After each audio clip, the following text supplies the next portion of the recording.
Okay, so we're going to talk about the time traveler for project 2. The basic idea is, suppose you could go back in time and watch all the trades happen for a particular stock. Then you would know what the best time of day would be to first buy it from someone who's selling, and then later on sell it to someone who's buying to make the maximum profit.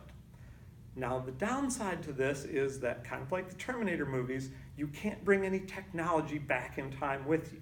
All you can bring back is a notepad and a pencil. So you do not have O of n space. You only have O of 1 space for a given stock. And also, you can't write down every single trade. You just have to remember the important trades. So every time you see a trade go by, you have to decide, is this trade interesting to me or is it not? And in what way is it interesting? So for example, if the first trade that you see happens to say, and we're going to do this for all of this example is all going to be for stock 0. And if you need to do this for more than one stock, you would have a different time traveler for every type of stock. So for stock 0, let's say someone says, at timestamp 0, I'm willing to buy this for $100.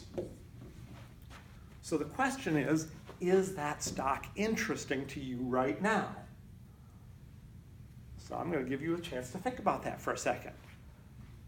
The answer is no. It's not interesting to me now because if I had the stock to sell, I could sell it to this person, but I don't have any stock yet. I can't sell the stock to someone until someone is willing to sell it to me, and then someone could buy it from me later on. So a buy order is boring right now. Do you want a little bit better marker? I'll try a little bit darker one. Okay, so a buy at $100 is uninteresting to me. I need someone willing to sell it to me so that then later on I can sell it to someone who is buying. So until I see a sell order, all the buy orders are boring. All right, so let's say at timestamp 1, someone says, hey, I'm willing to sell you that stock for, let's say, $200. All right, so far that's interesting. If the day were to end right now, I would report that you should buy it at time -1 and sell it at time -1 because I don't have a complete trade yet. Until I've got someone who is willing to buy it from me and I can turn a profit on it, I don't have a completed trade. So then let's say timestamp 2, someone says, hey, I'm willing to sell that same stock for $250. Is that trade interesting to me? So the answer would be yes or no. No, because I've already got someone willing to sell it to me for $200. I'm not going to pay $50 more for it. No, that's not interesting. All right, let's say someone comes through and says, hey, I would like to buy that stock and I'm willing to pay you $100 for it. No, I paid $200 to buy this stock from someone. I'm not going to sell it for a loss. That's boring. All right, someone comes through at time 4, and the timestamps don't really matter. The timestamp is only what we're going to output at the end. I could change these all to timestamp 0, and then we'd say timestamp 0. So if someone comes through and says at timestamp 4, I'm willing to buy that stock for $250. Okay, right now I bought it from someone for $200. I could sell it to this person for $250. That's a profit of $50. That's a trade I'm willing to make. And if the simulation ended now, if there were no more trades to be seen, I would say the time traveler should buy stock 0 at time 1 and sell it at time 4. So the dollar amounts are what affect all my decisions. The timestamps are what I actually print. So now let's say someone came through and said, hey, at timestamp 4 also, I'm willing to buy that stock for, say, $225. I'd say, no, that's less money. That's $25 profit. You're boring. Okay, then let's say someone said at timestamp 5, I'm willing to buy it for $270.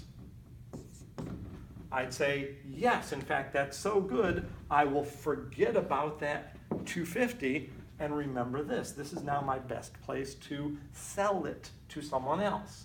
So I bought it for 200, I can sell it for 270, that's $70 profit.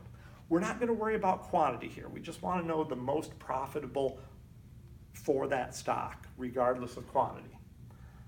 So now, suppose that the day ended now, I would say buy it at time 1, sell it at time 5. Now what happens if someone comes in, let's say at time 6, and says, I'm willing to sell that stock for $100. Wow, that's a great price. That's much better than the $200 I paid for it. But if all I do is remember that I can buy it for $100, what if no other orders came in? I would have bought it for $100 and gotten stuck with it and made no profit when right now I've got a potential profit of $70. So this is somewhat interesting. It's not interesting enough to make me forget about the other trade, but it's interesting enough to maybe think about, I could buy it here if I could make enough money. Then later on, someone says, timestamp 7, I will buy that stock for $150. Is that interesting to me? Well, right now, I can buy it for 200, sell it for 270, that's a profit of 70. This new potential one, I would only make $50, that's not interesting, it's not improving. What if someone says, hey, I'll buy that for $170? Well, I've already got a profit of 70, this would also be a profit of 70, it's not an improvement, so no, I'm not willing to make that trade. Then what if someone says later on, time 9, says, I will buy that stock for $200. Is that interesting to me? Well, now instead of making $70, I could make $100. In fact, this is so interesting that I'm going to forget about buying it for $270, forget about selling it for $270. I'm going to forget about buying it for $200. This, what used to be my maybe I'll buy it, becomes my real I will buy it now, and I will sell it now. And the other thing is I have to keep track of somehow that this was my potential point that I would buy it. I have to remember now I don't have a potential buy point. I have a solid buy point, a solid sell point, and I have no potential when I might buy it. And if the simulations were to end now, I'd say you should buy it at time 6, sell it at time 9, and there's our simulation. So we've got to remember, for a given stock, we have O of 1 memory and we have O of n time, meaning we're allowed to look at every one of these trades exactly once. Now, if we have more stocks that we have to keep track of, we would have this same data structure for every one of them. So for every one of these time travelers, we need to remember, when would I buy it and for how much? When would I sell it and for how much?